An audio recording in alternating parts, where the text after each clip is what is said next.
नारायण नारायण नारायण बोल चेतन नारायण बोल।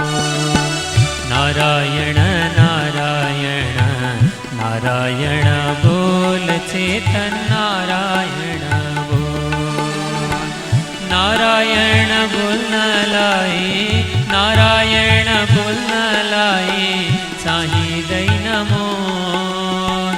नारायण नारायण नारायण बोल। नारायण नारायण नारायण बोल। जय श्रीमन्नारायण। ओम तत्संयोरावृणीमहे गातुं यज्ञाय गातुं यज्ञपतये दैवी स्वस्तिरस्तु नः।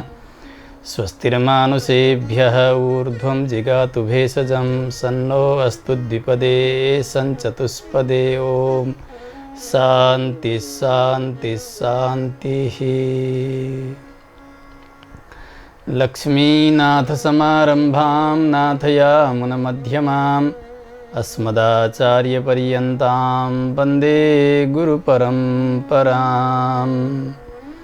मौद्गल्यवंशं सुलभं सुशीलं रामानुजार्यस्य मताश्रयन्तं श्रीमत्सुकाचार्यकृपैकभाजं श्रीदेवकीनन्दनवरेयमीडे।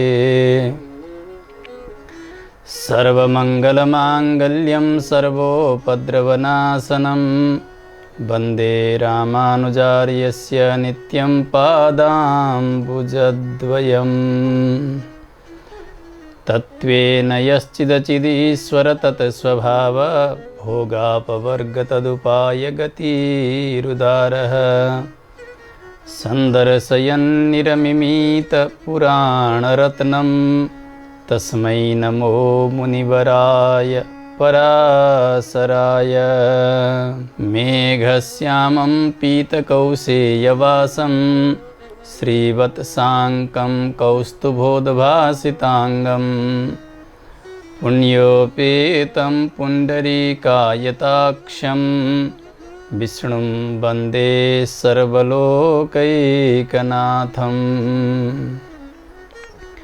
हरिनारायण दुरितनिवारण परमानंद परमपुरुषोत्तम भक्तजनप्रिय पंकजलोचन नारायण तव दासोऽहं।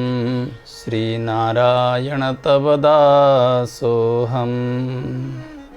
अखिल हेय प्रत्यनीक कल्याणैकतान श्वेतर समस्त वस्तु विलक्षण अनंत ज्ञानानंदैक स्वरूप परात्पर परब्रह्म परमेश्वर भगवान श्रीमन्नारायण प्रभु नै परतत्व हुनुहुन्छ भनेर निश्चय गरिदिने शास्त्र श्री विष्णु पुराण, जसको क्रमबद्ध स्वाध्याय गर्दै हामी आइरहेका छौँ। श्री पराशर महर्षि वक्ता हुनुहुन्छ, मैत्रेय ऋषि श्रोता हुनुहुन्छ। उत्तम जिज्ञासा छ र समाधान पनि लोकको हित गर्ने प्रकृतिको। तत्व के हो, हित के हो, पुरुषार्थ के हो, यसका विषयमा विशद चिन्तन श्री पराशर महर्षिले मैत्रेय ऋषिलाई प्रसारण गरिरहनु भएको छ। हामी सुन्दै थियौँ गएका प्रसङ्गमा वेदको विभाग, शिष्य परम्परा, पुराणहरूका सङ्ख्या, उपपुराणहरू, धर्मशास्त्र, इतिहास, त्यसका लागि गुरु परम्परा अनि विद्याका सङ्ख्याहरूको निरूपण, चतुर्दश विद्या अनि अष्टादश विद्याको निरूपण, यी तमाम विषयहरू पराशर महर्षिले उपदेश गर्नुभयो र भन्नुभयो, मैत्रेय तपाईँले जति सोध्नु भएको थियो त्यो सबै मैले बताएँ। अब के सुन्न चाहनुहुन्छ? किमन्यत कथयामि ते, म के बताऊँ तपाईँलाई? मैत्रेय ऋषि जिज्ञासा गर्दै भन्नुहुन्छ, प्रभु मैले जति सोधेको थिएँ सबै नै हजुरले कृपा गरेर बताइदिनु भयो। मेरो अन्तर्हृदयमा कस्ता प्रकारका जिज्ञासाहरू लुकेका थिए ती सबै हजुरले नै जान्नुभयो। अब हजुरले एक अर्को विषय बताउनु पर्नेछ। हजुरले बताइबक्सेका जति विषयहरू छन् मैले अहिले स्मरण गरिरहेको छु। 7 द्वीपहरू अनि पृथ्वीभन्दा तलका लोकहरू, पृथ्वीदेखि माथिका सप्त लोकहरू, त्यहाँ भएका सम्पूर्ण जीवात्माहरूको स्थिति, समग्र ब्रह्माण्डको स्थिति, अत्यन्तै ठुला ठुला जीवहरू र सूक्ष्म सूक्ष्म जीवहरू। यहाँ ठुला जीव भन्नाले ठुला शरीर प्राप्त गर्ने, उत्तम शरीर प्राप्त गर्ने जीव भन्ने बुझ्नुपर्छ। जीवात्मा त सदैव एकै स्वरूपको हुन्छ। बालाग्र शतभागस्य शतधा कल्पितस्य च भागो जीवस्य विज्ञेयः। वेदान्तले यही नै बताउनु भएको छ। हाम्रो केशलाई उखाल्ने, त्यसको अलिकति अग्रभाग लिने, 100 टुक्रा बनाउने, त्यसलाई चिरा चिरा बनाउने, त्यो 100 मध्येको पनि एक भाग निकाल्ने अनि फेरि त्यसलाई 100 टुक्रा बनाउने। त्योभन्दा पनि सूक्ष्म जो हो त्यस्तो हुन्छ आत्मा, जीवात्मा। ब्रह्माजीकामा भएको जो आत्मा हो त्यो पनि त्यही, कमिलामा भएको आत्मा हो त्यो पनि त्यस्तै नै छ। यहाँनिर ठुला जीव र साना जीव भन्नुको तात्पर्य यो शरीरलाई हेरेर हो। त्यस्ता उत्तम उत्तम योनिमा जन्मिएका जीवात्माहरू, सबै प्रकारका अङ्ग प्रत्यङ्गले परिपूर्ण भएको शरीर, उत्तम शरीरमा उनीहरू निवास गरेका छन्। अथवा सामान्यभन्दा सामान्य कीट पतङ्ग इत्यादिमा भएका जीवहरू, यसलाई नै ठुला र साना भनेर जान्नुपर्छ।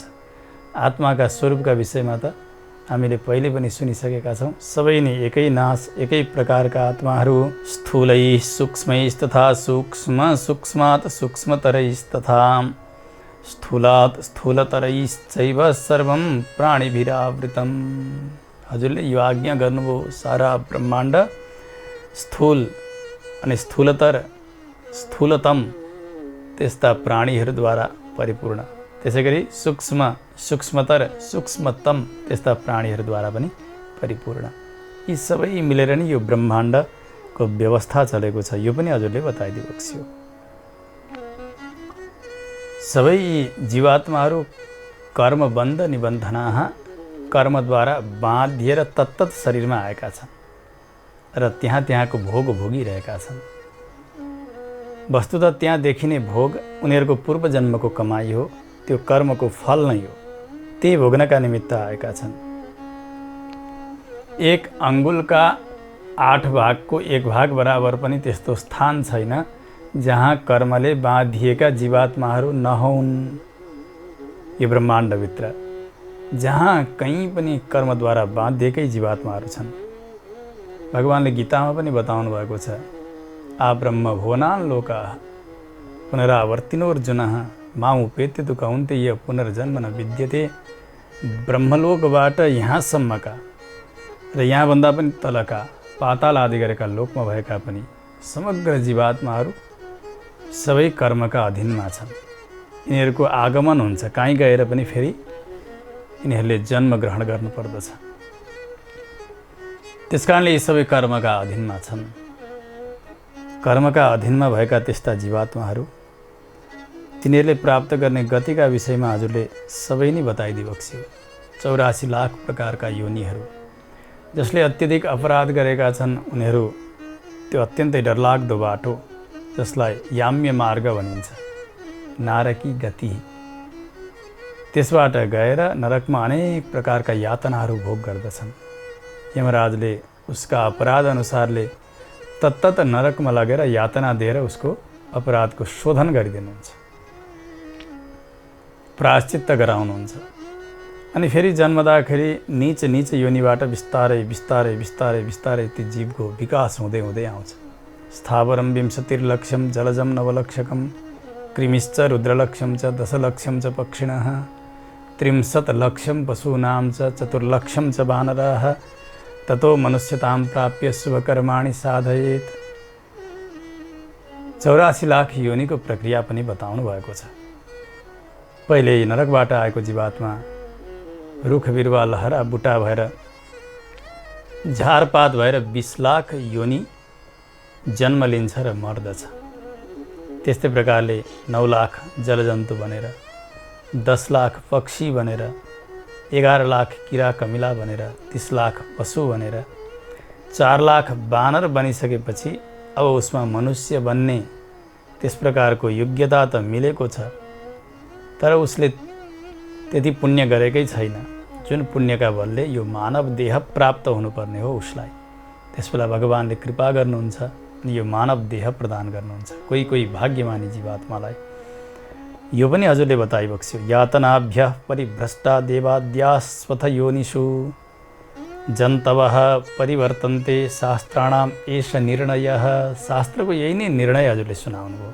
चाहे देवता बनेको होस्, मनुष्य होस्, त्रियक होस्, थावर होस्, कुनै पनि योनिमा जन्मिएको होस्, त्यो सबै कर्मका अधीनमा भएर जन्म ग्रहण गर्दछ। यही चक्र लगाइ गर्दछ उसले यही ब्रह्माण्डभित्र। जस्तो कि एउटा गोलो कोही बट्टाभित्र एउटा किरो पस्यो भने त्यो किरो यताबाट पनि निस्कन खोज्छ, उताबाट जहाँ कहीँ घुमिरहन्छ, तर ऊ त्यहीँ थुनिएको हुन्छ, उसको द्वार बन्द छ भने त्यहाँबाट निस्कन सकेको हुन्न। ब्रह्माण्डभित्रका जीवात्माहरूको पनि यही स्थिति छ।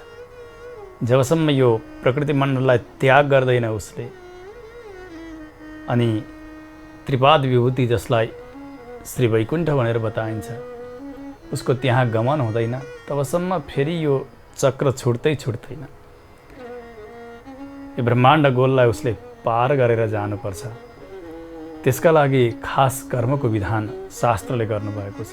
त्यसकारणले हे गुरुदेव, शास्त्रको जो निर्णय छ यो ब्रह्माण्ड पार तर्नका निमित्त अनि फेरि ब्रह्माण्डभित्रका अनेक यातनाहरू, गर्भवास जस्तो दुःख अनि नरकमा गएर अनेक प्रकारले पाक्नुपर्ने, पीडित हुनुपर्ने, यातना भोग्नुपर्ने, यमराजका वशमा भएर यी अनेक त्रासदीपूर्ण जन्महरू यी के गर्दा हुँदैनन्, के गर्दा यमराजका अधीनमा हुनु पर्दैन, नरक जानु पर्दैन हो। त्यस प्रकारको कर्मको उपदेश हजुरले गरिदिबक्स्योस्। सोहम इच्छामि तच्छ्रोतुं यमस्य वशवर्तिनः न भवन्ति नरायेन तत्कर्म कथयस्व मे। अन्यान्य योनिमा आएका जीवात्माका कर्मको परिगणना उति हुँदैन। मनुष्य देहमै आएका जीवात्माले के गर्यो, राम्रो गर्यो अथवा नराम्रो गर्यो, पाप गर्यो पुण्य गर्यो हो, यसकै लेखाजोखा यमराजले गर्नुहुन्छ।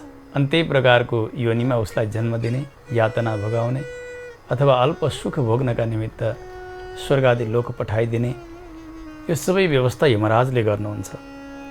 मनुष्य देहमै आउँदाखेरि व्यक्तिले अत्यधिक सावधानी अपनाउनुपर्छ। यो मोक्षका निमित्त मिलेको शरीर हो, मोक्षको द्वार हो। जस्तो कि अघि बताइएको किरो त्यो बट्टाभित्र छ, त्यहाँ अलिकति उसले छिद्र प्राप्त गर्यो, पाल भेट्यो भने त्यहाँबाट ऊ निस्कन सक्यो भने फेरि उसले त्यहाँभित्र पस्न पर्दैन। त्यसै प्रकारको द्वार हो यो मानव देह भनेको। यो ब्रह्माण्ड पार तर्नका निमित्त मुख्य द्वार, मोक्षको द्वार। यसलाई बुझेर व्यक्तिले कर्महरू त्यसै प्रकृतिका गर्नुपर्दछ। फेरि यहाँभित्र नबाँधियोस्, यहाँभित्र दुःख नपाउनु परोस् हो। त्यस्तो कर्म के हो त्यो हजुरले बताइदिबक्स्योस्, मलाई सुन्ने इच्छा छ, जसबाट मुक्ति हुन्छ। अत्युत्तम प्रश्न गर्नुभयो श्री मैत्रेयले। पराशर ऋषिले भन्नुभयो, मैत्रेय तपाईँले सोध्नुभएको यो प्रश्न लोकको उपकार गर्ने प्रकृतिको छ। तपाईँलाई एउटा आख्यान सुनाउँछु, सुन्नुहोस्। एकपटक यही प्रश्न भीष्म पितामहसँग 5 पाण्डव मध्येका नकुल एक भाइ हुनुहुन्थ्यो, उहाँले गर्नुभयो, पितामह के गर्दा यो कर्मबन्धन छुट्दछ, जीवात्माको मोक्ष के गरी हुन्छ त्यो हजुरले बताइदिबक्स्योस्। के गर्नाले यमराजका अधीनमा जानु पर्दैन। भीष्म पितामहले बताउनुभयो नकुललाई सम्बोधन गरेर, हे नकुल सुन, पहिले एक समयमा म भएका ठाउँमा कलिङ्ग देशका एक ब्राह्मण आउनुभयो, अत्यन्तै ज्ञानी। तिमीले आज जे जिज्ञासा गर्दैछौ मैले पनि त्यही जिज्ञासा गरेँ। ओहो, सबै कर्मका अधीन भएका छन्, नगर्ने कर्म गरेका छन्, प्रवृत्ति मार्गमा लागेका छन्, स्वर्ग आदि सुख पाएर फेरि यहीँ जन्मिएका छन्, कतिपय नरकमा पाकिरहेका छन्। यो दुर्दशा देखेर मोक्षको उपाय के हो, के गर्दा मोक्ष हुन्छ, मैले त्यस्ता ज्ञानी कलिङ्ग देशीय ब्राह्मणलाई सोधेको थिएँ। उहाँ मेरा मित्र पनि हुनुहुन्थ्यो। उहाँले एउटा आख्यान सुनाउनुभयो, हे भीष्म, तपाईँलाई म एउटा त्यस्तो आख्यान सुनाउँछु। तपाईँले जे सोध्नु भएको छ यही कुरा मैले कोही ज्ञानीलाई सोधेको थिएँ। एक जाति स्मर ब्राह्मण प्रत्येक जन्मका कर्मलाई र जन्मका स्थितिलाई जान्दै जान्दै आउने र अब हुने जन्महरूलाई पनि जान्ने, भूतकाललाई पनि जान्ने, वर्तमान स्थितिलाई पनि जान्ने अनि भविष्यत स्थितिलाई पनि जान्ने त्यस्ता त्रिकाल द्रष्टा कोही ज्ञानी म कहाँ आउनुभएको थियो। तपाईँले जति जिज्ञासा गर्नुभएको थियो त्यो मैले उहाँलाई सोधेको थिएँ। उहाँले बताउनु भयो, जे सोधेँ त्यही बताउनु भयो, पहिलेका कुरा पनि बताउनु भयो, ती सबै पनि मिल्दै आए। वर्तमान कुरा पनि उहाँले बताउनु भयो, यस्तो यस्तो हुनेछ भनेर, त्यो पनि सबै मिल्यो। अनि उहाँले भविष्यका कुराहरू पनि बताउनु भएको थियो, ती पनि त्यस्तै त्यस्तै त्यस्तै हुँदै गए। तेनाख्यातमिदं सर्वम् इत्थं चैतद् भविष्यति तथा च तदभूत वत्स यथोक्तं तेन धीमता। त्यस्ता ज्ञानीले जे बताउनु भयो त्यही हुँदै गयो। अनि त्यो बताउँदै हुनुहुन्छ कलिङ्ग देशका ब्राह्मण भीष्म पितामहलाई। भीष्म पितामह यही कुरा नकुललाई सुनाउँदै हुनुहुन्छ अनि यही कुरा आज पराशर महर्षि मैत्रेयलाई सुनाउँदै हुनुहुन्छ। भीष्म पितामहले पनि भन्नुभयो, जे बताउनु भयो ती कलिङ्ग देशका ब्राह्मणले उहाँले ती ज्ञानीबाट प्राप्त गरेको ज्ञान अनुसार त्यही नै हुँदै गइरहेको छ। अहिले उहाँलाई पनि त्यस्तै भयो, जे उहाँले बताउनु भयो, उहाँका गुरुले बताउनु भयो। कस्तो हुन्छ भने जस्तो कसैले हात हेर्ने अथवा चिना हेर्ने, कुण्डली हेर्ने, त्यस्ता ज्योतिषीहरू कहाँ पुगेर पहिला कुण्डली देखाउँछन्, हात देखाउँछन्। ज्योतिषीले पहिले त्यो कुण्डली मिलेको छ कि छैन, परेको छ कि छैन त्यो विचार गर्नका लागि केही सोध्नुहुन्छ। यस्तो भएको थियो पहिले, यस्तो भएको थियो, अहिले यस्तो हुँदैछ। भूतकालका कुरा र वर्तमानका केही कुराहरू बताउँदा हो त्यस्तै हुँदैछ भनेपछि ए समय ठिक रहेछ, त्यही समयअनुसार बनेको कुण्डली ठिक रहेछ, अब भविष्य बताउँदै जाने भने पनि ठिक हुन्छ भनेर अनि अगाडि फलादेश सुरु गर्नुहुन्छ। एउटा परीक्षण हुन्छ यसरी। यसै गरी हात हेर्दा पनि पहिले तपाईँको यस्तो भएको थियो, उस्तो भएको थियो, मिल्दै गयो भने अब अगाडिका कुराहरू पनि मिल्छन् भन्ने विश्वास हुन्छ सुन्नेलाई पनि। ती जो जन्मजन्मान्तरका कुराहरू जान्ने ब्राह्मण हुनुहुन्थ्यो, उहाँले कलिङ्ग देशका ब्राह्मणलाई जे सुनाउनु भएको थियो त्यो त्यस्तै हुँदै गयो। पहिले भएका कुराहरू पनि सबै उहाँले जान्नुभयो, वर्तमान पनि जान्नुभयो, अब भविष्यमा हुने कुरा पनि बताउनु भएको थियो, त्यो सबै हुँदै गयो। उहाँले भन्दै हुनुहुन्छ, हे भीष्म, त्यही कुरा आज तपाईँलाई म बताइरहेको छु। मैले यो कुरा पनि जे तपाईँ सोध्दै हुनुहुन्छ, जुन कार्य गर्नाले यमराजका बसमा जानु पर्दैन जीवात्माले, कर्मको यो चक्र छुट्दछ, त्यो कुरा मैले सोधेको थिएँ। उहाँले मलाई त्यो उपदेश गर्नुभएको थियो, त्यही उपदेश तपाईँलाई सुनाउँदैछु। भीष्म पितामह पनि यही भन्दै हुनुहुन्छ। उहाँले एउटा यस्तो कथा सुनाउनु भयो, नकुल साक्षात् धर्मराज यमराज र उहाँका दूत यमकिङ्कर उनीहरूका बिचमा भएको संवाद, त्यो संवादभित्र हामीले सोधेको प्रश्नको उत्तर रहेछ।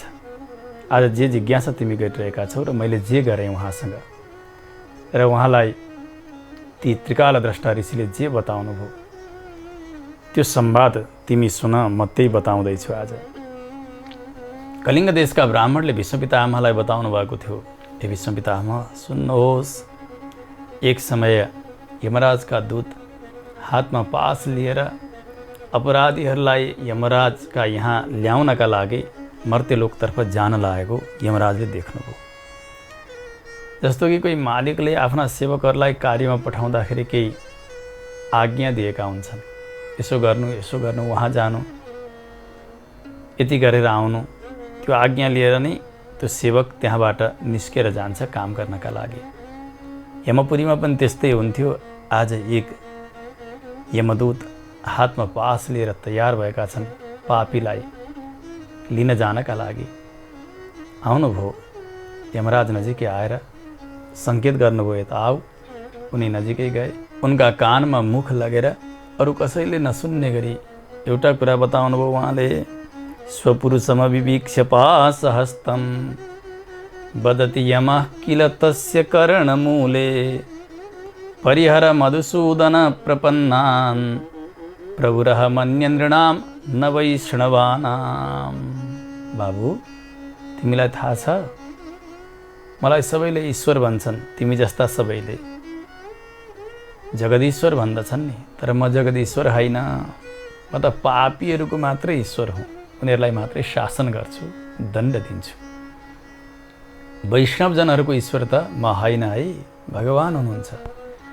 त्यस कारणले तिमीले जाँदा विचार गर्नु, जो भगवान मधुसूदनका प्रपन्न भागवतजनहरू हुनुहुन्छ, शरणागत चेतनहरू, त्यस्ता वैष्णवजनहरूलाई कहिल्यै पनि यमराजका यहाँ ल्याउने दुस्साहस नगर्नु। उहाँहरू यहाँ आउन योग्य हुनुहुन्न। वैष्णवजनहरूलाई टाढैबाटै तिमीले छोडिदिनु, प्रणाम गर्नु र पापीहरूको खोजी गर्नु। परिहर मधुसूदन प्रपन्नान् प्रभु अहम अन्य नृणाम न वैष्णवानाम। म वैष्णवहरूको मालिक होइन, उहाँहरूलाई शासन गर्ने क्षमता म कहाँ छैन। त्यो आज्ञा मलाई भगवानले दिनुभएको छैन। जुन जुन अपराधी छन्, पापीहरू छन्, त्यस्ता अपराधीहरूलाई भने खोजिकन तिमीहरूले लिएर आउनु है, आज्ञा दिनुभयो। कानमै किन बताउनु भयो, यसको रहस्य बताउनुहुन्छ आचार्यहरूले। यमपुरीमा अनेक प्रकारका यातना भोगिरहेका छन्, अलग अलग नरकमा ती पापीहरू। कोही कुम्भी पाकमा पाकिरहेका छन्, कोही रौरवमा परेका छन्, कोही महारौरवमा, कोही असिपत्र वनमा, कोही लालाभक्ष, काहीँ आयफपान आदि गरेका नरकमा एकदम तडपिरहेका छन्। ती पापीहरू कराइरहेका छन्। यदि भगवानको नाम तिनीहरूले सुन्ने हुन् अनि भगवानका भक्त वैष्णवजनहरूको महिमालाई सुन्ने हुन् भने तत्कालै तिनीहरूको नरकबाट मुक्ति हुन्छ। भगवानको नाम श्रवण गरिसकेपछि नरकमा बसिरहन उनीहरूको योग्यता रहँदैन। यिनीहरूलाई प्रायश्चित्त गराउनु पर्नेछ, किनभने धेरै अपराध गरेका छन् यिनीहरूले। तिनीहरूको मोक्ष नहोस्, प्रायश्चित्त होस्, अनि यमदूतलाई पनि सन्देश मिलोस् के गर्नुपर्नेछ गएर, कस्तालाई ल्याउने कस्तालाई नल्याउने। यी दुवै व्यवस्था ठिकसँग रहोस् भन्नका लागि कसैले नसुन्ने गरी, आफ्ना सेवकले मात्र सुन्ने गरी कानमा गएर यमराजले बताउनु भयो। खुसुक्क बताइन्छ नि, अरूले नसुन्ने गरी। त्यसै गरिकन बताउनु भयो। वदति यमः किल तस्य कर्णमूले। उहाँले भन्दै जानुभयो, बाबु सुन, बडे बडे देवताहरूले मलाई पूजा गर्दछन्, यमराज धर्मराज भन्दछन्। पितामह ब्रह्माले मलाई यमराज यो पदमा नियुक्त गर्नुभयो भगवानका आज्ञाले। म सेवा गरिरहेको छु। यम इति लोक हिताहिते नियुक्तः। मेरो काम के हो? कसले अपराध गरेको छ, कसले धर्म गरेको छ हो, यसका पाप र धर्मको लेखाजोखा गरेर तत्तत कर्मअनुसारको भोग भोगाउने, तत्तत स्थानमा पुर्याउने यो जिम्मेवारी मलाई दिनुभएको छ। म कस्तो छु भन्दा मेरा आफ्ना गुरु हुनुभएका सर्वेश्वर भगवान नारायणको म शेष हुँ, उहाँको अधीनको हुँ, विधेय हुँ। जस्तो कि कसैले केही काम गर्नका लागि तोकिदिए, तिमीले त्यहाँ बसेर त्यस क्षेत्रको काम गरेर आउनु भनेर आज्ञा दिएर गए भने त्यो जसले जिम्मेवारी लिएर गएको छ त्यो कार्य गरुन्जेलका लागि ऊ त्यो ठाउँको प्रधान हुन्छ। तर उसले सबै हिसाब किताब लगेर आफ्ना मालिकलाई सम्झाउनुपर्छ, बुझाउनुपर्छ। जसरी आज यमराज भन्दै हुनुहुन्छ, म पनि त्यस्तै हुँ। तिमीहरूले देख्दा म मालिक हुँ, तर मेरा मालिक त साक्षात् भगवान हुनुहुन्छ। हरि गुरु बस गोस्मी न स्वतन्त्र। म स्वतन्त्र छैन, भगवानका अधीनमा छु। मलाई पनि अधीन गर्ने र शासन गर्ने मेरा पनि नियन्त्रक भनेका भगवान श्री विष्णु हुनुहुन्छ। बाबु सुन, जस्तो कि एउटा सुनको डल्लो छ, त्यसलाई सुनारले प्राप्त गरिसकेपछि अनेक प्रकारका गहनामा परिणत गरिदिन्छ। कुण्डल बनाइदेला, चुरा बनाइदेला, औँठी बनाइदेला, मुकुट बनाइदेला, अरू पनि कुनै त्यस प्रकारका संसाधनहरू तयार गरिदेला। यी अलग अलग नामका छन् यिनी, कोही कुण्डल, कुनै हार, कुनै मुकुट, औँठी, यी सबै नाम तत्तत आकार प्राप्त गरेपछि मात्र मिलेको। तर हुन चाहिँ त्यो सबै के हो? सुन मात्र हो। जसरी त्यस्तै प्रकारले यहाँ जगतमा अनेक प्रकारका भेदहरू देखिन्छन् नि। सुर पशु मनुजादि कल्पनाभिहि हरिहि अखिलाभिहि उदीर्यते तथैकः। देवता, मनुष्य, तिर्यक, स्थावरका रूपले जगतमा यति देखिएका जति पनि प्राणीहरू छन् नि, यी सबै भगवानकै स्वरूप हुन्। सुन, किरीट, कुण्डल इत्यादिका रूपले देखा परे झैँ जगतमा जति पनि देखिएका दृश्य पदार्थहरू छन् यी सबै भगवानकै स्वरूप हुन् भनेर जान्नु। सार चिज भनेको केवल भगवान हुनुहुन्छ। चैतन्य तत्व नै सार हो। सदैव सौम्यदमग्र आसित एकमेवा द्वितीयम, वेदले यही नै बताउनु भएको छ। सत भनेको त्यो ब्रह्म तत्व नै सदैव रहन्छ, ऊ एक छ। ऊ आफै सङ्कल्प गर्छ अनि यो जगतका रूपले देखा पर्दछ। उपनिषदले यो पनि बताउनु भयो, यथा सौम्य एकेन मृत्पिण्डेन सर्वं मृण्मयं विज्ञातं स्यात् वाचारम्भणं विकारो नामधेयं मृत्तिका इत्येव सत्यम। जस्तो कि माटाको डल्लो तयार भयो, मुछेर ठिकठाक पारिएको छ, त्यसबाट घडा पनि बनाउन सकिन्छ, कलश बनाउन सकिन्छ, गाग्रो बनाउन सकिन्छ ठुलो, घैँटो, पाला, दिया, खुत्रुके, त्यसै गरी अरू पनि सामग्रीहरू तयार गर्न सकिन्छ। हेर्दाखेरि तिनीहरूका अलग अलग नाम छन्, प्रयोग पनि अलग अलग छ। तर मृत्तिका इत्येव सत्यम, केवल वाग व्यवहारका लागि त्यो विकार र नाम त्यहाँनेरि। तर वस्तुतः हेर्ने हो भने त्यहाँ केवल माटो मात्र जसरी रहेको छ, जसरी गहनामा सुन मात्रै परमार्थ हो, सत्य हो, यी आकारहरू त फेरि समयमा फेरि हराउँछन्, फेरि बन्छन्, बनाइन्छन् अनि फेरि समेटिन्छन्। सबै समेटिसक्दा फेरि सुनकै डल्लो हुन्छ। सबैलाई एकै ठाउँ ल्याउने, तताउने, डल्लो बनाउने भने फेरि पहिलेकै जस्तो हुन्छ। जसरी त्यस्तै प्रकारले जगतका रूपले भगवान नै प्रतिभाषित भइरहनु भएको छ। जगत सर्वम शरीरम ते, यो सम्पूर्ण जगत भगवानको शरीर हो। तत्सर्वम वै हरेस्तनु हो, यो सारा जगत भगवानको श्री विग्रह हो भनेर शास्त्रले बताउनु भएको छ। त्यस कारणले हे बाबु सुन, यो सारा जगत भगवानका अधीनमा, म पनि भगवानको अधीनमा, तिमी पनि भगवानकै अधीनमा, बडे बडे देवताहरू पनि सबै भगवानका आज्ञाले चल्दछन्। सुन, जसरी ठुलो हुन्डरी चल्यो, त्यसबेला धुलाका कणहरू उडेर आकाशमा जान्छन्, यताउति विखरित हुन्छन्। अब माथि माथि आकाश सबै धुलाम्य बनेको हुन्छ, हुँदै गयो हुँदै गयो हुँदै गयो, फेरि त्यो हावा बन्द होस्, बिस्तारै बिस्तारै ती धुलाका कणहरू जमिनतर्फ आउँदै आउँदै आउँदै आउँदै आफ्ना पूर्वस्थानमा, मूलस्थान भनेको पृथ्वी, त्यो पृथ्वी आएर तिनीहरू मिल्दछन्। मिल्दा केवल पृथ्वी मात्र देखिन्छन्। त्यसबेला त धुलाम्य आकाश देखिँदैन, आकाशमा धुलो देखिँदैन, पृथ्वीका अंश आकाशमा देखिँदैनन्। उस बेला देखिन्छ केवल पृथ्वी मात्र। तर विचार गर्ने हो भने त्यहाँ पृथ्वीमा भएका ती धुलाका अलग अलग कणहरू पनि अलग अलगै छन्, तर स्थूल रूपले देख्दा पृथ्वी मात्र देखिन्छ। जस्तो कि जौको पिठो तयार भयो अनि गहुँको पनि पिठो तयार भयो, अलिकति जौको पिठो धेरै गहुँका पिठामा लगेर मिसाइयो, मिलिसक्दाखेरि दर्शनार्थीले यसो हेर्दा यो जौको पिठो हो कि यो गहुँको पिठो हो, अथवा यहाँ जौको पिठो छ कि छैन भनेर जान्दैन। कि गहुँकै पिठो भनिदिन्छन् कि त जौकै पिठो भनिदिन्छन्। जेको धेरै अंश छ त्यसैको पिठो भनेर व्यवहार गरिन्छ। उस्तै छ, उसै स्वरूपको छ, चिनिँदैन।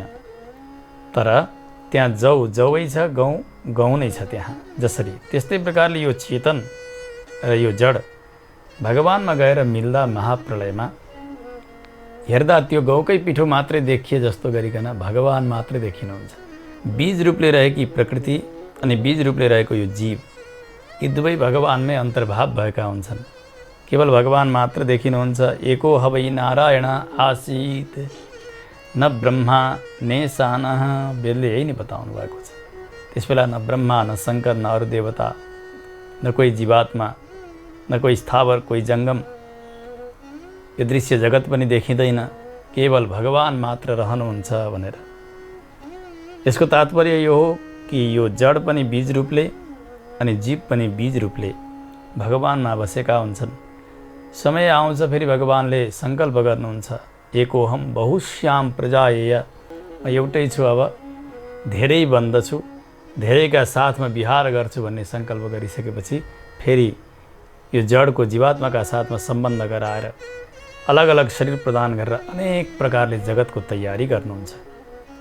महत्त्व अहङ्कार, त्रिविध अहङ्कारबाट फेरि तत्त्वहरूको सृष्टि, ब्रह्माण्डको रचना अनि ब्रह्माण्डभित्रका एक एक स्थान विशेषमा जीवात्माका कर्मअनुसार शरीरको संयोग अनि जीवात्माका देवता, तिर्यक, मनुष्य, स्थावर आदि गरेका शरीरहरू अनि यो दृश्य, यो जड स्थिति, यो सबै नै देखा पर्दै पर्दै जान्छ। यी सबैको मूल भनेको केवल भगवान हुनुहुन्छ। भगवानका अधीनमा यो जगत भएको हुनाले भगवानको शेषभूत हो। म पनि भगवानकै अधीनमा छु, सारा देवताहरू भगवानकै अधीनमा। महाप्रलयका समयमा जसरी धुलाका कण पृथ्वीमा आएर मिल्दाखेरि पृथ्वी मात्र देखिन् जसरी, त्यस्तै प्रकारले सारा यो दृश्य जगत भगवानमा गएर लिनुहुँदा केवल भगवान मात्र देखिनुहुन्छ, उहाँलाई मात्रै शास्त्रले बताएका हुन्छ। तर त्यहाँनिर जीव अंश पनि र जड अंश पनि दुवै रहेका छन् भनेर जान्नुपर्छ। हरिममरवरार्चिताङ्घ्रि पद्मं प्रणमति यः परमार्थतो हि मर्त्यः तमपगत समस्त पापबन्धं ब्रज परिहृत्य यथाग्निमाज्य सिक्तम। यमराजले भन्नुभयो दूतलाई, बाबु सुन, भगवान सर्वेश्वर जसका श्री चरणारविन्दको सेवा बडे बडे देवताहरूले गर्नुहुन्छ। अमर वरार्चिताङ्घ्रि पद्मम हरिम, ब्रह्मा, शङ्कर, इन्द्र, वरुण, कुबेर, म यमराज, अरू पनि लोकपाल, दिक्पाल, सम्पूर्ण देवताहरू भगवानकै चरणको आश्रय लिनुहुन्छ, उहाँकै सेवा गर्नुहुन्छ। श्रीमद् भागवतमा पनि योगेश्वरहरूले यही बताउनु भएको छ। हेर्नु, ध्येयं सदा परिभवग्नमभीष्टदोहं तीर्थास्पदं शिवविरिञ्चिनुतं शरण्यं भृत्यार्तिहं प्रणतपालभवाब्धिपोतं वन्दे महापुरुषते चरणारविन्दम। भगवानका श्री चरण ध्यान गर्न योग्य छन्, सबै प्रकारका आपत्तिलाई नाश गर्ने र अभिष्टलाई प्रदान गरिदिने, तीर्थ पवित्र त्यस्ता भगवानका चरण। शिव विरिञ्चि नुतम, शिव भनेका शङ्कर, विरिञ्चि भनेका ब्रह्मा आदि गरेका देवताहरू पनि जुन चरणमा समर्पित हुनुहुन्छ, जसका चरणको सेवा गर्नुहुन्छ, शरणमा आएका सबैलाई रक्षा गर्नेवाला त्यस्ता भगवान, संसार सागर पार तर्नका निमित्त सफल नौका समान भगवानका चरणारविन्द, त्यस्ता चरणलाई म बार बार वन्दना गर्दछु। यहाँ पनि त्यही बताउनुहुन्छ यमराजले। भगवानका श्री चरणको सेवा ब्रह्मा, शङ्कर आदि गरेका सारा देवताहरूले गर्नुहुन्छ। उहाँहरूले के गर्नुहुन्छ कि परमार्थ बुद्धिद्वारा सेवा गर्नुहुन्छ। हामी त बनेका हौँ, फेरि हरिमै गएर समाहित हुन्छौँ। बनाउनेवाला त भगवान हुनुहुन्छ नि, कहिल्यै ननासिनेवाला, कहिल्यै विकृत नहुनेवाला त्यस्ता अविनाशी तत्त्व हुनुहुन्छ भन्ने बुद्धि गरेर नै उहाँहरू सेवा गर्नुहुन्छ।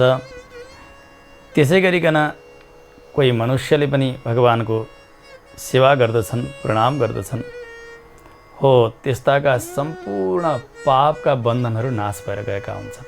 कसरी? ब्रज परिहृत्य यथाग्नि माज्य सिक्तम, जसरी अग्निमा हवन गरियो त्यसमा पनि घिउको आहुति दिइयो, जति आहुति दिँदै गयो त्यति त्यति त्यो आगो दन्कँदै दन्कँदै जान्छ। एकदमै सारा पुरोडास, अरू हवी, समिधा सबैलाई खरानी बनाइदिन्छ ती अग्निले। जसरी त्यस्तै प्रकारले भगवानका चरणारविन्दको शरणागति जसले गरेका छन्, भर परेका छन् भने त्यस्ता भक्तका हृदयमा पनि एक प्रकारको अग्नि प्रदीप्त भएर जल्नुहुन्छ। स्वयं भगवान नारायण नै अग्निका रूपले रहनुहुन्छ। जब अग्नि जल्दै जल्दै जानुहुन्छ, त्यहाँ भएका कलुषहरू जति पनि कर्म सम्बन्धहरू थिए, वासनाहरू, ती सबै नै जलेर खरानी हुन्छन्। श्रीमद् भगवद् गीतामा श्री भाष्यकारले भाष्य गर्दा बताउनुहुन्छ, यथाग्नि रुद्धत शिखः कक्षम दहति सानिलः तथा चित्तस्थितो विष्णु योगिनाम सर्वकिल विषम। योगीहरूका हृदयमा भइबक्सेका भगवान श्री विष्णु, उहाँले त्यस्ता प्रकारले उहाँहरूका अपराधलाई जलाइदिनुहुन्छ जसरी हावाका साथमा जल्दै गरेको, बल्दै गरेको, दन्किँदै गरेका अग्निले झारको, घाँसको थुप्रालाई जलाएर खरानी बनाइदिन्छ। त्यस प्रकारले योगीहरूका चित्तमा रहेर भगवानले सबै प्रकारका कल्मषहरूलाई नाश गरिदिनुहुन्छ। भगवान जहाँ रहनुहुन्छ त्यहाँ कुनै प्रकारका अपराध रहँदैनन्। यद्यपि भगवान सबैमा हुनुहुन्छ, अपराधीहरूका हृदयमा पनि हुनुहुन्छ। तर जसले यहाँ भगवानलाई देखेका छन्, भगवानलाई जानेका छन्, भगवानको साक्षात्कार गरेका छन् भने त्यस्ता भक्तका हृदयमा अरू कुनै प्रकारका अपराधहरू रहन सक्दैन। जस्तो खरानीभित्र आगो छ, थाहा नपाउन्जेलसम्म त्यहाँ आगो छ भन्ने व्यवहारै हुँदैन। पापीहरूका हृदयमा भएका भगवान त्यसै गरी ढाकिनु भएको हुन्छ। भक्तहरूका हृदयमा भएका भगवान त्यसरी देखिनुहुन्छ जसरी त्यो खरानी हम्केर हावा लगाएपछि त्यहाँनिर बिस्तारै बिस्तारै ती कोइलाहरू जल्दै जल्दै सर्वत्र रातो आगाका रूपले देखा पर्दछ। त्यस्तै प्रकारले भगवत दर्शन हुँदै हुँदै गइसकेपछि ती बाहिर ढाक्ने जति पनि अपराधहरू छन्, कलुषहरू छन्, कल्मषहरू छन्, ती सबै नै जलेर खरानी हुन्छन् भनेर जान्नु पर्यो। जब विदुरजी जानुभयो महाभारतका युद्धका अगाडि नै तीर्थाटनका लागि, धृतराष्ट्रलाई धेरै सम्झाउनु भयो, यो दुर्योधनका पछि नलाग्नुहोस् महाराज, यसले कुलको विनाश गर्दछ, पाण्डवहरूले अन्याय सहेका छन्, अब अन्याय नगर्नुहोस्, पाण्डवका पक्षमा भगवान श्रीकृष्ण हुनुहुन्छ, यसबाट जान्नुहोस् सारा जगत नै पाण्डवका पक्षमा छ भनेर। उनीहरूले प्राप्त गर्न योग्य यो राज्य उनीहरूकै भाग हो, अब तपाईँ दिइदिनुहोस्, यसमै कल्याण छ। आफ्ना कुलको कुशलता चाहनुहुन्छ भने यो दुष्ट दुर्योधनलाई त्यागिदिनुहोस्, सम्झाउनु भएको थियो विदुरजीले। उनले सुनेनन्, उल्टो दुर्योधनले अपमान गर्यो, धनुर् बाण द्वारमा राखेर तीर्थाटनका निमित्त निस्कनुभयो। तमाम तीर्थाटन गरिसकेपछि फर्केर आउनुहुन्छ एक समय, जति बेला महाभारत युद्ध सम्पन्न भइकन युधिष्ठिर महाराज राजा बन्नुभएको छ। विदुरजीका साथ मेलन भइसकेपछि हर्षले विभोर हुनुभयो। पाण्डवहरू हर्षका आँसु बगाउनुहुन्छ। वार्ता प्रारम्भ भयो। विदुरजीको तीर्थ यात्राका सम्बन्धमा जिज्ञासा गर्नुहुन्छ युधिष्ठिर महाराजले। काका, हजुर कहाँ कहाँ जानुभयो, कस्ता कस्ता स्थानलाई हजुरले पवित्र बनाउनुभयो। भगवद्विधा भागवता तीर्थभूता स्वयं विभो, तीर्थी कुर्वन्ति तीर्थानि स्वान्तस्थेन गदाभृता। श्रीमद् भागवतमा यो प्रसङ्ग आउँछ। हजुर कहीँ पनि तीर्थमा जानुभयो नि, हजुर जस्ता महाभागवतहरू जसका हृदयमा भगवान अत्यधिक सुन्दर ढङ्गबाट विराजित हुनुहुन्छ, साक्षात् दर्शन दिइरहनु भएको छ। त्यस्ता भागवतजनहरू जहाँ कहीँ जानुहुन्छ त्यो स्थानलाई पवित्र बनाइदिनुहुन्छ, ती तीर्थलाई पवित्र बनाइदिनुहुन्छ। जस्तो कि गङ्गाजीमा गयौँ, यमुनाजीमा गयौँ, अरू पनि तीर्थमा गएर हामी तमाम पापहरू लिएर जान्छौँ अनि स्नान गर्ने बेलामा हर हर गङ्गे भनेर डुबुल्की लगाउँछौँ। स्नान गरिसकेपछि पाप त पखालियो, तर त्यो पाप कहाँ बस्यो? गङ्गाजीमा बस्यो। जस्तो कि एउटा भाँडामा पानी राखेको छ अनि अर्को एउटा जुठो भाँडालाई मस्काइयो, मस्काइसकेपछि त्यसलाई धुनका लागि त्यो पानी भएको भाँडामा चुप्लुक्क डुबाइयो, डुबाएर निकालियो, त्यसलाई यसरी हात लगाइकन पखालियो, पखाल्दा त्यो भाँडो त सफा भएर निस्किन्छ। तर त्यहाँ भएको पानी, जुन भाँडामा पानी थियो अघि, त्यो पानी भने कालो हुन्छ, मैलो हुन्छ, फोहोरी हुन्छ। हामी सबैजना जो जान्छौँ तीर्थमा गएर स्नान गर्छौँ, तीर्थमा गएर यसै गरिकन मैलो पखाल्छौँ र तीर्थलाई भारी बनाइदिएका छौँ, फोहोरी बनाइदिएका छौँ, दोषले युक्त बनाइदिएका छौँ। यदि त्यस्ता सन्त पुरुषहरू, महाभागवतहरू, आचार्यहरू जो ज्ञाननिष्ठ हुनुहुन्छ, आचार्यनिष्ठ हुनुहुन्छ, जसले साक्षात् भगवत दर्शन गर्नुभएको छ, जसका हृदयमा भगवान विशेष रूपले विराजित भइबक्सन्छ, यद्यपि सबैका हृदयमा भगवान हुनुहुन्छ, तर खरानीले ढाकिएको आगो जस्तो भएर हाम्रा हृदयमा, प्रदीप्त अग्नि जस्तो भएर त्यस्ता योगीहरूका हृदयमा, आचार्यहरूका हृदयमा उहाँहरू जब जानुहुन्छ, गएर स्नान गर्नुहुन्छ तीर्थमा, उहाँहरूको चरण पर्दछ। जो मैलो लागेको थियो तीर्थ जलमा, जुन अपराधको त्यहाँनेरि धब्बा लागेको थियो, पापको थुप्रो बनेको थियो, तीर्थलाई भारी बनेको थियो, उहाँहरूले स्नान गरिसकेपछि ती सबै जलेर खरानी हुन्छन्। किनभने अग्निको काम के हो? जलाउने। यहाँ के जलाउनु पर्यो त? तीर्थलाई त जलाउनु परेको छैन। जलमय तीर्थ जलाउने केलाई त भने त्यो जलमा परेको जो कलुष हो, अपराध हो, पाप हो, हामी जस्ता पापीले गएर खन्याएको हो, त्यो पापलाई जलाइदिनुहुन्छ उहाँहरूले। त्यस पछाडि तीर्थ हल्का हुनुहुन्छ। तीर्थमाथि ठुलो कृपा हुन्छ सन्तहरूको। तीर्थी कुर्वन्ति तीर्थानि स्वान्तस्थेन गदावृता। आचार्यहरू, ज्ञानीहरू, योगीहरू, त्यस्ता महाभागवतहरू आफू पवित्र हुनका लागि तीर्थाटन गर्नुहुन्न, तीर्थलाई पवित्र गराउनका निमित्त जानुहुन्छ उहाँहरू। भगवानदेखि विमुख भएका जति पनि व्यक्तिहरू छन्, उनीहरूले अनेक अनेक प्रायश्चित्तका विधानहरू गरून्। अपराध गरेँ मैले पहिले, अब यो प्रायश्चित्त शास्त्रले बताएका छन्, यो प्रायश्चित्त कर्म गर्छु, यो पुण्य गर्छु। जति नै गर्दै गर्दै गए तापनि त्यो प्रायश्चित्त कस्तो हुन्छ? हात्तीको स्नान जस्तो हुन्छ। अपराध बढेर गइराखेको हुन्छ। यता प्रायश्चित्तबाट हुने जो पुण्य कर्म हो त्यो भने कमी कमी हुन्छ। कोही शुभ कर्म गर्न बसिन्छ, त्यस बेला पनि कति हो कति अपराध त्यहाँभित्र भएको हुन्छ। मानव अलिकति भगवान नामद्वारा हवन गर्नु पर्यो, संविधा तयार गर्नु पर्यो। संविधा बनाउँदाखेरि एक एक ती लकडीका टुक्राहरू तयार गर्दा कति हुन् कति जीवात्माहरू त्यहाँनिर मर्न सकेका हुन्छन्। अग्निमा हवन गर्ने बेलामा आगो जलाइयो, त्यहाँ किरा कमिलाहरू परेका हुन सक्दछन्। हामीले गर्ने हवि द्रव्यमा पनि कुनै कीटाणुहरू हुन सक्दछन्। मनमा अनेक प्रकारको अहङ्कार, त्यस प्रकारको कल्मष भाव आएको हुन सक्छ। कर्तामा, गराउनेमा, मन्त्रमा अशुद्धि हुन सक्दछ, द्रव्यमा पनि अशुद्धि हुन सक्दछ। अलिकति पुण्य आर्जन हुन्छ, तर धेरै पाप त्यहाँ बनिराखेको हुन्छ। मैले गर्ने पुण्य आर्जनले पाप नाश होस् भनेर व्यक्तिले कर्म त गर्न थाल्यो, तर फेरि पनि पापै बढायो। हात्तीलाई नुहाइदियो, अगाडि जान्छ त्यो चिसो शरीर, नुहाउने बित्तिकै अनि फेरि सुँडले माटो उठाउँछ, छप्प छप्प फ्याँक्छ, झनै फोरी हुन्छ त्यो हात्ती जसरी। हामीले गरेका प्रायश्चित्त कर्महरू पनि त त्यस्तै नै भयो नि। पाप गर्यो, प्रायश्चित्त गर्यो, अनि त्यहाँ पनि पापै गर्यो, फेरि अनि फेरि प्रायश्चित्त गर्यो, अनि फेरि पापै गर्यो, अनि फेरि प्रायश्चित्त गर्यो, फेरि पापै गर्यो। पाप झन्झन झन्झन बढ्दै गएको हुन्छ। त्यो प्रायश्चित्तले त्यो पापलाई कमी गर्न सकिएकै हुँदैन। त्यसैले श्री सुखदेव स्वामीजीले श्रीमद् भागवतमा बताउनुहुन्छ, महाराज सुन्नुहोस्, पापको प्रायश्चित्त यी शुभ कर्मद्वारा हुन सक्दैन जबसम्म व्यक्तिले भगवान नारायणमा समर्पित भएर कर्महरू गर्दैन।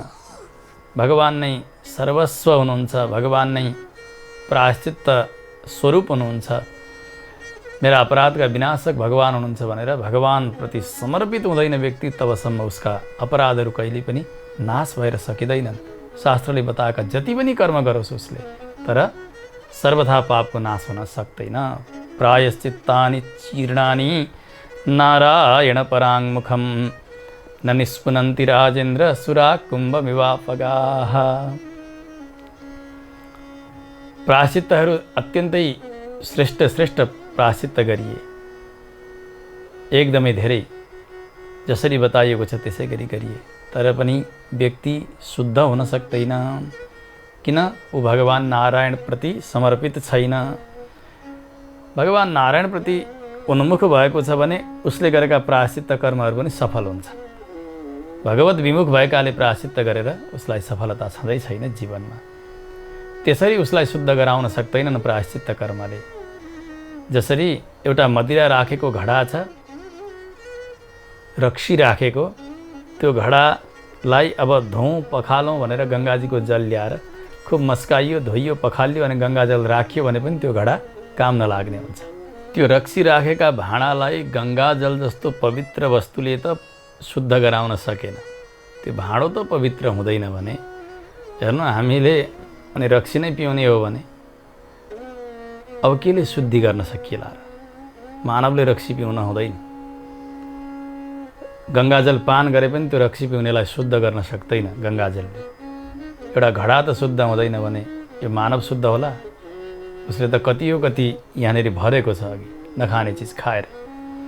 त्यस कारणले जति बेला जानिन्छ, जति बेला आचार्यहरूले उपदेश गर्नुहुन्छ, शास्त्रका कुराहरू सुनिन्छ, त्यसबेलैबाट यी त्याज्य चिजहरूलाई छोडिदिनुपर्छ।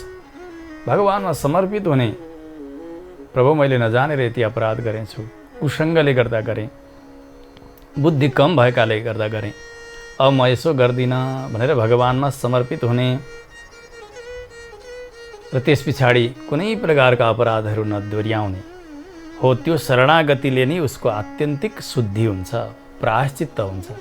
अन्यथा कर्मद्वारा कर्मको नाश, शुभकर्मद्वारा दुष्कर्मको नाश यो सर्वथा कार्यकारी हुन सक्दैन, काम लाग्ने हुन सक्दैन जबसम्म भगवानमा चेतन समर्पित भएको छैन। भगवानमा समर्पित हुनुपर्छ। त्यसरी गरिएका कर्महरूद्वारा भगवान रूपी अग्नि उसका हृदयमा जल्न सुरु गर्नुहुन्छ। उसका सारा कल्मसहरू, अपराधका ती लेसहरू जलेर खरानी हुन्छन्। त्यसो हुनाले बाबु, भगवान नै सर्वशक्तिमान हुनुहुन्छ, भगवान नै सबैका पाप नाशक हुनुहुन्छ, सर्वरक्षक भगवान भइबक्सन्छ। त्यस्ता भगवानका आज्ञाले म यो कार्य गरिरहेको छु, भगवानको सेवा गरिरहेको छु। र तिमीले ख्याल गर्नु है, जो भगवानका चरणमा समर्पित छन् त्यस्ता वैष्णवजनहरूलाई कहिल्यै पनि भुलेर पनि नरकमा नल्याउनु। उहाँ यहाँ आउन योग्य हुनुहुन्न। उहाँ त वैकुण्ठका अधिकारी हुनुहुन्छ। उहाँलाई प्रणाम गर्नु, आफ्ना कार्यमा लाग्नु, उहाँलाई लिएर नआउनु। तिमीले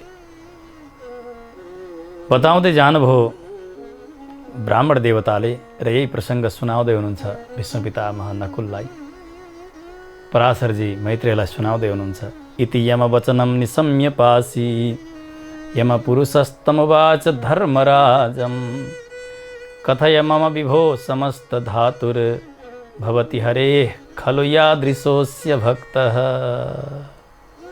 हे प्रभु, हजुरले बताइबक्स्यो वैष्णवजनलाई नल्याउनु, भगवानका भक्तलाई नल्याउनु। हामीले पापीका लक्षणहरू त जानेका छौँ, यी अपराधी हुन्, यिनीहरूलाई ल्याउनुपर्छ भन्ने हामीलाई थाहा छ। कथनचित झुक्किएर वैष्णवजनलाई लिएर आइयो भने त्यसो भएको हुनाले उहाँहरूका लक्षण के हुन्, चिन्हहरू के हुन्, कस्ता हुनुहुन्छ उहाँहरू, र हामीले उहाँहरूलाई छोड्ने, नल्याउने नरकमा। उहाँहरूका लक्षणका विषयमा बताइदिबक्स्योस्। कुन कुन कोटिका भक्तहरू हुनुहुन्छ, नरक आउन अयोग्य, नरक ल्याउन नपाइने त्यस्ता वैष्णवजनहरूको लक्षण बताइदिनुहोस्, जसले गर्दा हामीलाई अगाडिको सेवा गर्न सहजता रहोस्। यस प्रकारले प्रार्थना गर्दछन् यमराजका दूतले यमराजसँग।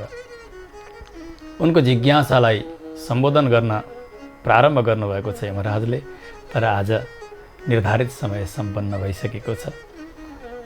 वैष्णवजनका लक्षणहरूलाई यमराजका यहाँ नजाने त्यस्ता भागवतजनहरूको स्वरूपलाई यमराज बताउन लाग्दै हुनुहुन्छ, जसलाई यमगीता भनेर श्री विष्णु पुराणमा बताइएको छ। अत्यन्तै महत्त्वपूर्ण छ। अनि यमराजका जाने कस्ता र नजाने कस्ता, यसको विवेचन यसै अध्यायमा सम्पन्न भएको छ।